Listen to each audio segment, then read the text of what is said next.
What's going on, guys and gals? Kendall here for Renos for Pros and Joes, and in this video I'm going to be showing you how to remove tile from a concrete floor. And in this video I am standing in a master bathroom that is currently under renovation. Most of the demo work has already been completed except for some of the rough plumbing and the concrete floor. And we've saved the floor for last because this is going to be the piece of demo, or the portion of demo, that is going to make the most dust and is going to be the most time consuming to get up off of a floor, more than likely. So there's several ways that you can do this. If the thinset and the mortar is not extremely strong, sometimes you can use hand tools to manually scrape the tile off the floor. But if you're in a bathroom that has really good installation and you don't have any compromised tiles and everything like that on your floor, the tiles down there really good, it's going to be a much more effective way to do that removal, and that is by using some type of demolition tool. And I recommend using a demolition hammer. I've got two here on site with me today. I've got a Bosch and a Makita. We're going to be trying out both of them, but essentially what I'm going to show you for this video is going to be how to properly use this tool to scrape your tile and thinset off the floor. If you haven't seen one of these used before, I want to make sure that you know how to use it so that you can properly weigh whether or not you want to go through the process of renting one so that you can make your tile job or tile removal job easier. I know that some of the people who may be watching this may be in the middle of a bathroom remodel and may not have planned on doing this, but have kind of been working at it and realize that there's got to be a faster and easier way. Well, there is, and I'm going to show it to you. So let me quickly show you around the space that I'm standing in right now so that you can see what we're working with. And so here, if we look down on the floor, you can see this is an area where there was a garden tub. We still got the fixture here attached. And then here we had a shower.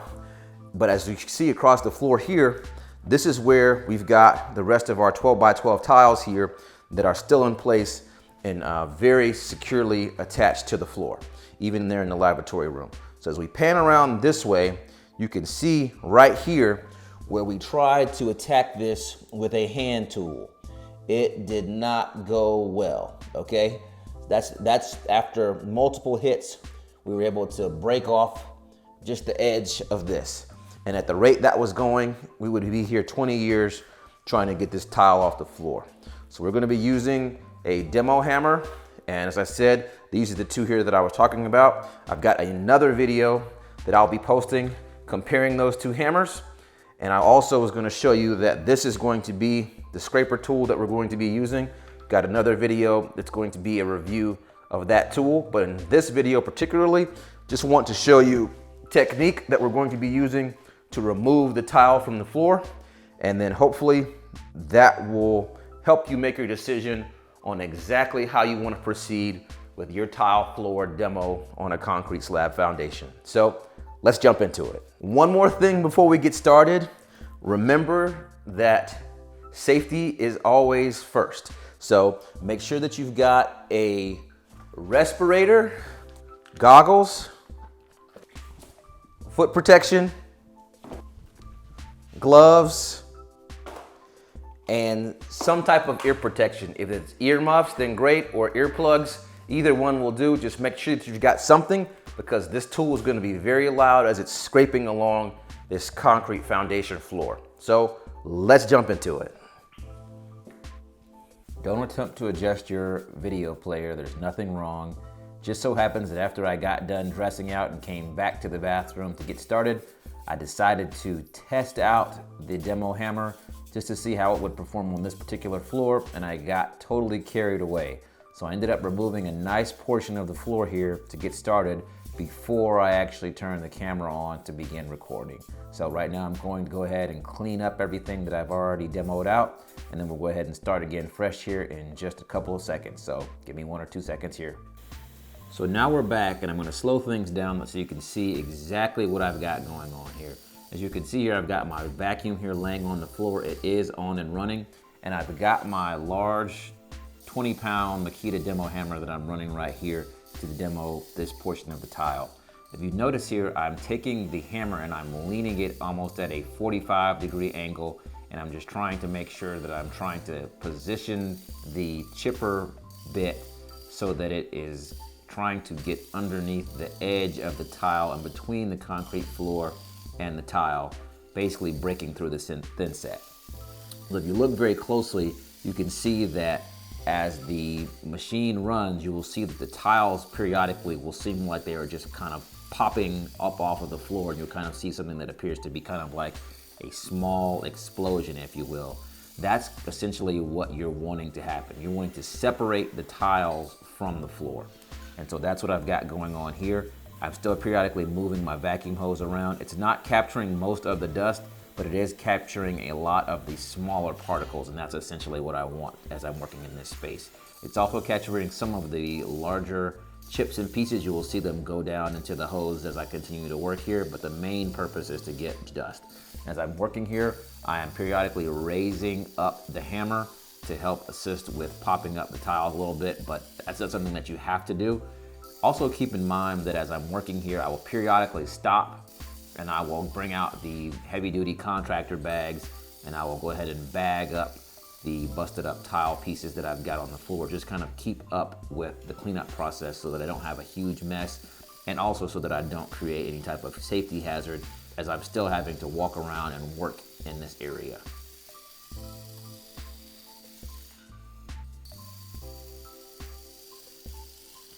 One more thing to note as you see me working here is that the angle that I'm having to hold this hammer at is sometimes awkward, and you want to make sure that you're mindful of your knees and your hips and particularly your back as you're doing this. So be sure to take any breaks that you feel are necessary as you're working through this. As you see me standing up here, taking a few steps back here slowly, that may be a break there that I'm taking. It's kind of hard to tell, but I'm still continuing to work, Now with this particular hammer, it has 7 or 8 different settings. You want to try and adjust the settings on the hammer so that you get it to run exactly the way that you want it. So for me, I think I've got this hammer set on around a 5, which is about midways of its power settings. And the reason why I have it set here is I don't want the hammer to hit too hard, and I don't want the hammer to hit too soft. If the hammer hits too hard, it breaks the tile into really small pieces, which creates a lot more dust and a lot more cleanup. And if it hits the tiles too softly, kind of the same thing can happen. You can kind of basically chip up smaller pieces, but not actually remove the tile from the floor. So it takes you longer to be able to complete the work just for the purposes of removing the tiles from the floor. If you look here, you can see that I have removed a nice little section here. I'm going to go ahead and begin to clean this part up, and then we'll reset here in just 1 second. Now you can see I am back on shovel work. I'm just going to go ahead and scoop up all these large shards of tile. Remember, I always carry a roll of contractor trash bags with me because there's always going to be cleanup involved on almost every single type of project. And the bags that I use allow me to bag up virtually anything without having to worry about busting open the bag. So don't worry, I know you see me putting these tiles inside of a plastic garbage bag, but it will hold them because they always do. It's more of a matter of being able to position the tiles in the bottom of the bag so that they're flat initially to create a nice base so that you don't allow the shards to cut through the bottom of the bag initially, and then you just place the additional tile pieces and shards on top of that, and you should be good. Now I'm going to take you over here so you can take a look at what's inside of this bag. As you can see, I've got quite a few pieces of tile in here bagged up, and this bag is probably around 35 to 40 pounds. That's about the weight that I like to get them when I'm packaging up this type of trash, because I don't want to have a mishap and have the tiles begin to slice through the bag. So that's pretty much fill right there, and it's time to go ahead and get that one out of the way and move on to the next one. So you can see here I'm twisting off the top just to show you the weight of the bag and how I'm moving it around, and it is not having any type of issues. That's going straight outside and will be hauled off here momentarily. So the next thing that we want to do here is go ahead and take a little time to vacuum up some of this tile dust and some of the thinset that has been knocked loose after this first pass. So now I'm going to take out my vacuum hose and go ahead and start trying to vacuum up some of these loose debris.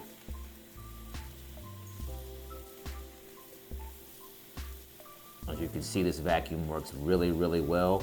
It gets up all the little pieces, and it does a very good job of making sure that they don't allow the small particles to pass through the filter and re-enter into the room like some of the less expensive filters do. So as you can see here, I'm using this to extract a lot of these small pieces, but if you notice, you don't see a lot of dust and debris flying around in the room as I'm running this vacuum.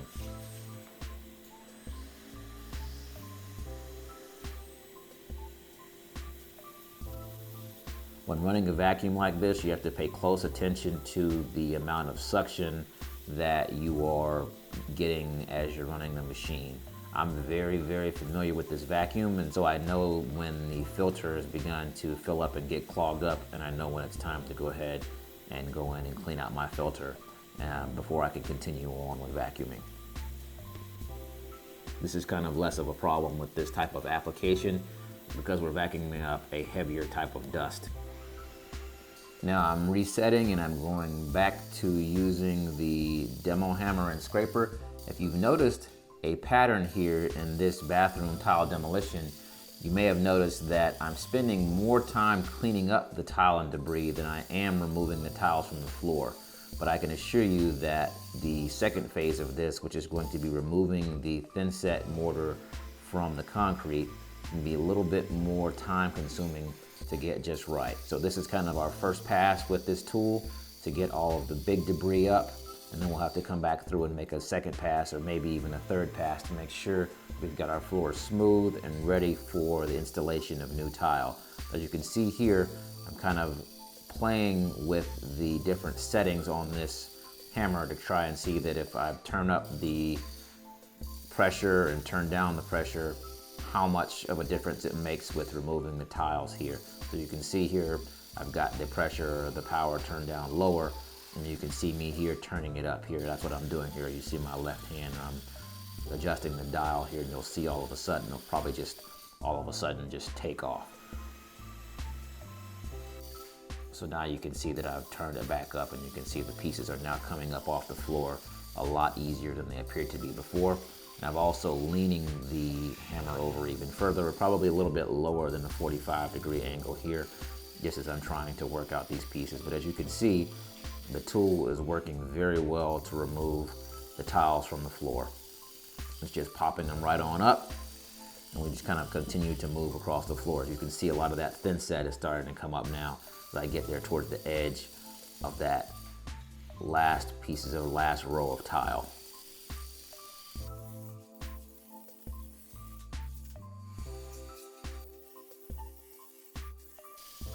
For the demolition purposes here in this bathroom, I'm going to be leaving the tile that's in the lavatory room in place for the next few days, just to allow for a place for the other contractors to be able to get in and use the restroom if they need to while they're here working without having to disturb the owners or having to leave site to go and try to find somewhere else to use the restroom. So that's why the tile will remain there through that doorway right there to the left where I'm in front of now. There's only probably about 10 pieces of tile in there, so those will remain until we're absolutely ready to begin tile, and we've got everything squared away and all the subcontractors are gone, and then it's ready for tile. Come back and remove those last tiles in that room, and then it will be time for tile installation. There's a closet through this second doorway here that has the plastic over it, and it transitions from tile to carpet right there. The flooring in this property is going to be all replaced as part of the renovation scope. However, we are still trying to take proper precautions to help minimize dust, and we will be still running our tile up there to the edge of that doorway where it meets the carpet.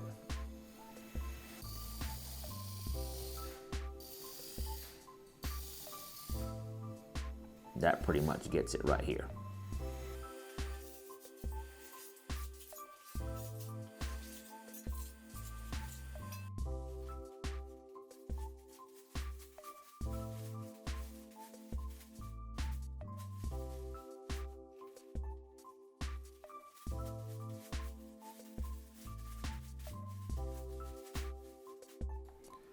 Now we're repositioning our work area again and getting ready to start up. Now on this time, I'm going to be using the smaller Bosch hammer here to try out the removal process here in this section of floor.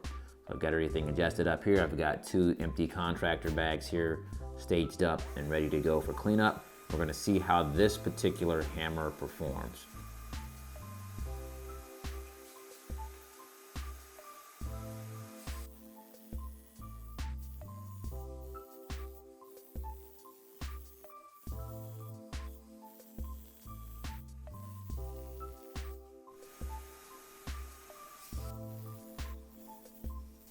So as you can see, this hammer does a good job of pulling up the tiles too.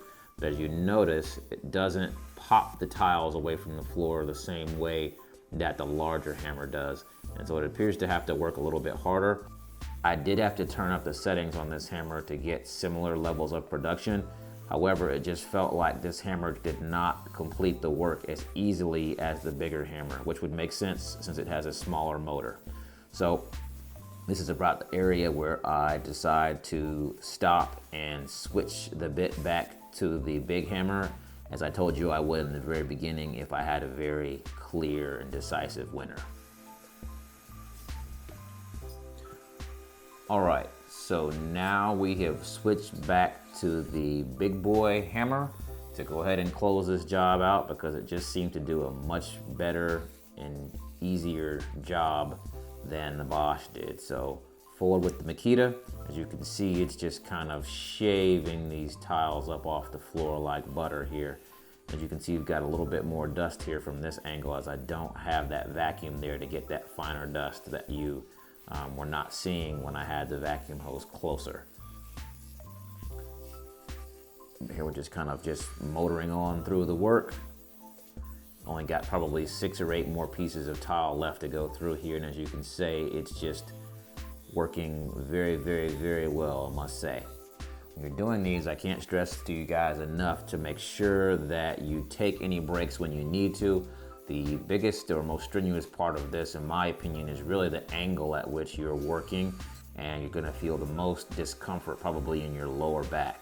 So if you do start to feel that way, make sure that you stop and just take a break. And then regroup, and then go ahead and finish up when you're ready. This is not a race, and as you will see when you start to do the work, that the tiles are going to come up, the machine is going to do all the work. So you're just going to essentially hold that tool in place and allow it to get underneath the tiles and between the thinset and the concrete, or in between the tiles and the concrete rather, and pop through and break the thinset. And then you just have the process of going back and cleaning up all of the pieces. Drop my bags here. Okay, now we are back to the cleanup process. I should add that, and you probably can pick this up from just watching me do this work here, is that if you have a second set of hands just to do the cleanup piece as you're breaking away the tiles, you can really cut down on the amount of time that it takes to do this type of project. It's not necessary, but it can definitely, as I said, shave the amount of time that it takes you to get this part of the job done. Because as I said, the next piece of it is going to be a little bit more tricky with regard to getting the thinset up off of the floor. If you're not familiar with thinset, the tiles are being held to the concrete by a thin concrete mortar bed. And that is what you see on the floor that kind of has that line pattern there on the floor. That is the thinset mortar, and that is going to have to be removed from the floor before you can install new tiles. We want ideally as smooth of a finish as possible on that floor so that when the tile is installed, it has a fresh surface that it can grip to, because we're going to be installing it the same way that it's installed now with thinset mortar. So out with the old and in with the new, and part of that process is making sure that we get this floor as clean as possible. And so I've got the large pieces up now, opening up another bag or two, and then we're going to run this vacuum and try and get as much of this dust up as possible. The vacuum's still working very, very well. As I mentioned previously, I always run a green filter. I've used these type of vacuums for years, and I've Typically would always go with the standard vacuum. However, in recent years, they've made a lot of improvements in the filtration systems and the filter options that are available for these type of vacuum. And the one now that I live by is the green filter. I actually will not buy anything else just because of how well it performs and how little dust escapes when you're doing all types of construction and remodeling tasks like this. So as you can see, we're vacuuming up at a very fast rate here. We're getting up a lot of the debris, and you don't see very much dust escaping into the room. All right, guys, so I think we have a clear-cut winner as it pertains to which one of these tools scrapes the tile off the floor best, but we're not done yet because as you can see, we still have tons of thinset to get off the floor. So let's just see how these two fare head-to-head with that part of the task, because that may actually be the more difficult part of this task. So stay tuned.